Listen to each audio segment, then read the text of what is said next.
So from diamond hands to paper hands, Tesla is selling 75% of its Bitcoin, which helped it maintain its cash flow needs, maybe helped the stock today, but really sent those shockwaves around the crypto world. Joining me now, Perianne Boring. And Perianne, how surprised, first of all, were you when you heard that news?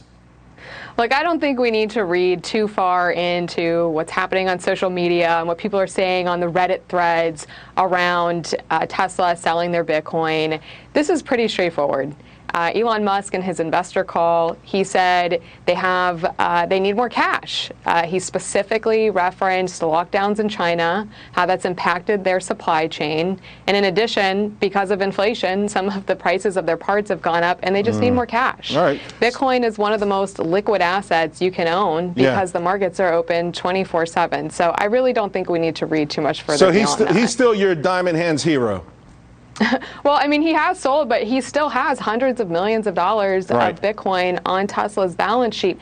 There are not a lot of public companies in the U.S. that have Bitcoin on the balance sheet. Remember, he was also the co-founder of PayPal.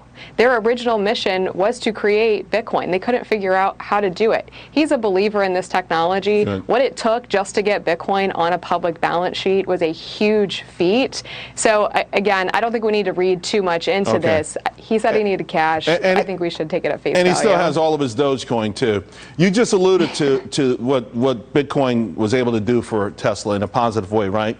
In many ways, this has been the ultimate test, like almost an obstacle course. You had tons of selling, all kinds of bad news, the economic uncertainty that you just referenced. Yeah, Bitcoin got hit, but the asset for the most part remains unscathed in many ways. Hasn't it proven itself over the last couple of months?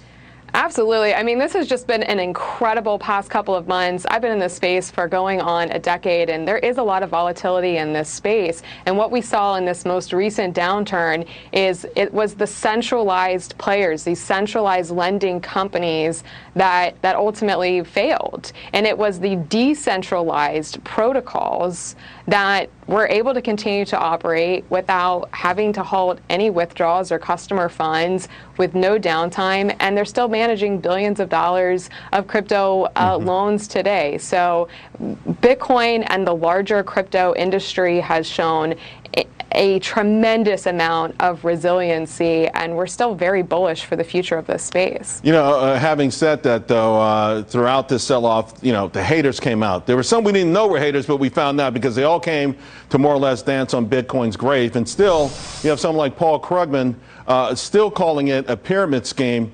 But don't you love the haters? I mean, the more I'm a contrarian, right? So when someone like Paul Krugman tells me he doesn't like it, I'm ready to hit the buy button.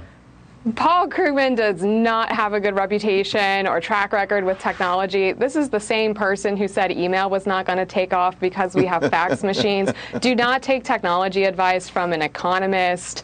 I think he's going to go down. His comments on Bitcoin are not going to age well. Before I let you go, I know it's a long journey, but you're in the thick of it. What's the next big thing maybe we could expect? Well, I'm in D.C. today. I've been here all week meeting with members of SEC and CFTC stakeholders.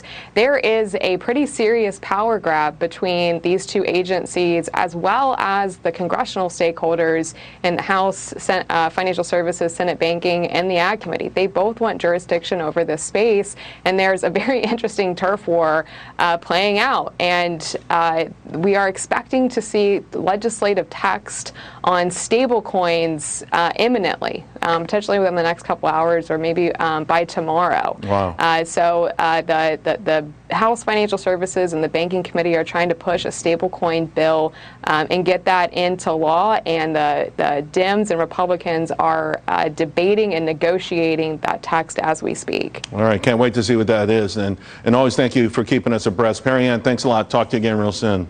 Great to see you. Thank you.